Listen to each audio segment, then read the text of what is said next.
Welcome, and thanks for tuning in to the tying tutorial of the smoke and mirrors.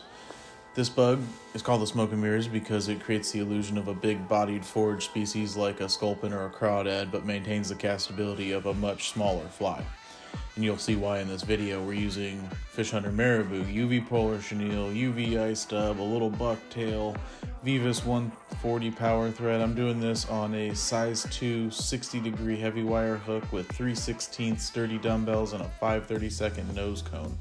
Please check out our dumbbell attachment videos for an in-depth breakdown on using brass dumbbells and heavier thread to attach, and also check out our tailpiece tech video to get a better idea on building better tails.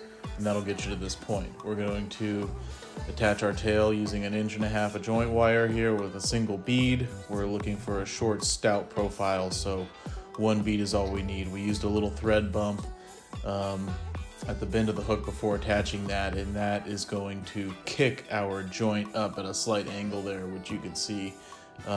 Once we've attached our tail piece, I'm going to move that thread up and put a tiny little clump of dubbing right in front of those dumbbells and see how that cone head nests nicely right in there. Now we're going to pop that out later on in the fly. Next, move on to a little clump of bucktail, which I've already got stacked and lined up, and I'm going to roll wrap this on. I've got a little thread bump to roll wrap it off of, and that's going to cause it to flare. And what I'm doing here is I'm just prepping the bucktail, and now that I've got it gauged out and I got it lined up how I want it, I'm going to trim those butts down pretty close. And if they're not trimmed like that, you're not going to get a good roll wrap, and you're not going to get a good underskirt.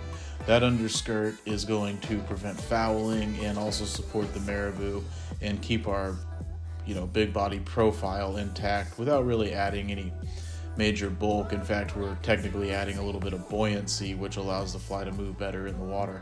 Now, when I go to prep my marabou here, I'm going to remove the tip, which I'm going to use later on in the fly. It's mandatory to use a tip for the pec fin part of the fly. But for here, I'm just looking for some really nice core fibers. And when I trim them, I'm gonna trim them so the tips are lined up.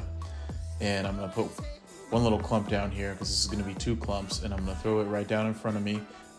Make a clear spot, don't sneeze, and you won't blow all your marabou fibers away.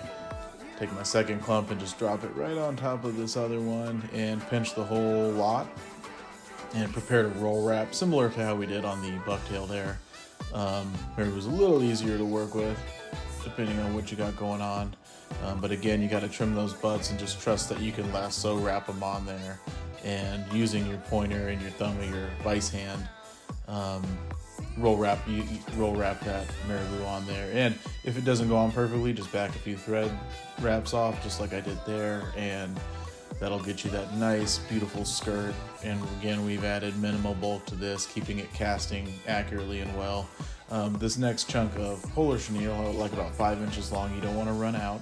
And I'm going to trim that first little bit down to prevent any of those fibers from messing with my skirt. Now I am going to be starting to tie everything on the side of the hook here, and that's going to give me that wide profile that we want, and we're not going to mess with the hook gap either. Once that's attached, wrap up to right behind the dumbbells, and I'm going to take my 4 rubber leg clump there, and I'm going to split it into 2 two-legged clumps and put those on top of each other. And when I attach these, I'm attaching them to the belly side, and I'm doing a single X wrap. Okay, so no more than 1 wrap each direction, and let the thread, the bobbin pressure, hold those legs on. We don't want to put too much pressure on them with the thread because that will cut through the rubber, especially after you've fished the fly maybe once or twice or it's been in your box. And when I wrap and palmer this polar chenille forward, it's important that you retrace. So as we get up there, notice I'm going to go underneath and past the rubber legs, and then back over the top, backwards, and then back forward on the next wrap.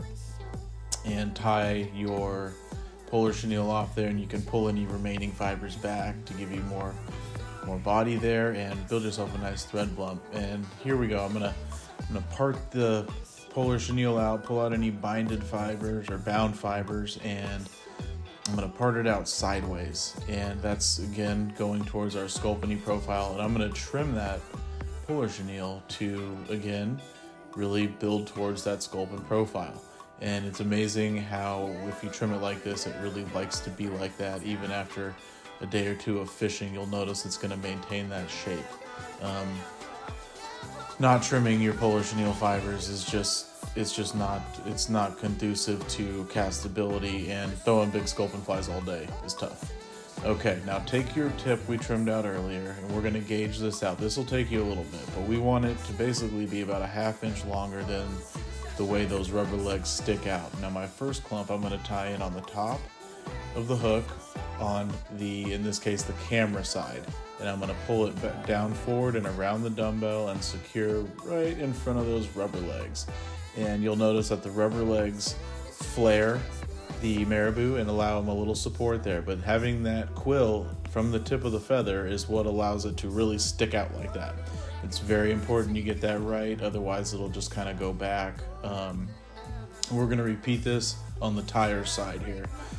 So once again, tips back right on the top, flip it down and around your dumbbell and attach to the side.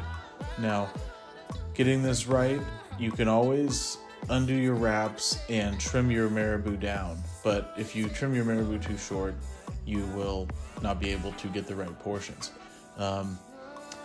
Now that we've got everything kind of set up on this head design, everything looks good. We're going to put our iced up collar in place here and fill that little thread neck gap behind the dumbbells.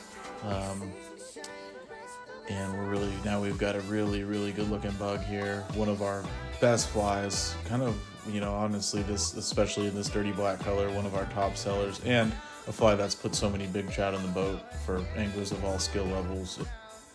To control your size on this bug, now we've got it, this is a 3-inch long by 2-inch wide profile here, which is very good as far as anatomy towards the sculpin or a crawdad, but I've cut my rubber legs ahead of time at 2 inches wide, and that's what's going to give you your reference to get this right.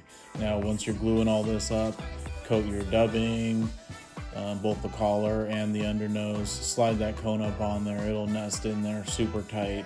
And this is a fly that casts like a dream in the realm of big bodied flies. You can use it on a spay rod and all that, but basically you've got a bulletproof and aerodynamic design with that cone nose. Now you can split your legs up and get there all ready to roll. All you got to do is get this fly wet and get it in the water. Any questions on the tying in, holler. Thanks for checking us out, and have a great day.